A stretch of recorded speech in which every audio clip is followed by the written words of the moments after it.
Finally হোয়াটসঅ্যাপে এসে গেল একটি নতুন আপডেট। এমন ধরনের ইন্টারফেস কিন্তু আগে ইনস্টাগ্রাম এবং ফেসবুকে দেখা যেত, যা এখন কিন্তু হোয়াটসঅ্যাপেও দেখা যাবে।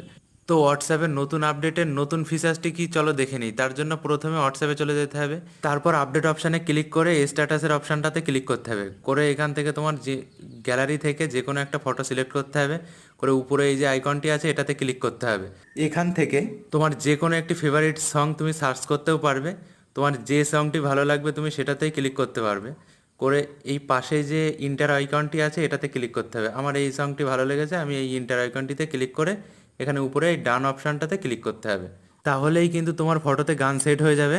অনেকেই কিন্তু এমন ধরনের ফটোতে গান সেট করার জন্য বিভিন্ন রকম থার্ড পার্টি অ্যাপস বা ফেসবুক, ইনস্টাগ্রাম থেকে ফটোতে গান সেট করে সেটা ডাউনলোড করে হোয়াটসঅ্যাপে দিত। এখন ডাইরেক্ট হোয়াটসঅ্যাপ থেকেই এমন গান সেট করা যাবে। হোয়াটসঅ্যাপের নতুন আপডেটটা আমার তো খুব ভালোই লেগেছে, তোমার কেমন লেগেছে কমেন্টে জানিও। ভিডিওটি ভালো লাগলে একটি লাইক করে দিও এবং চ্যানেলটিকে সাবস্ক্রাইব করে দিও। থ্যাংক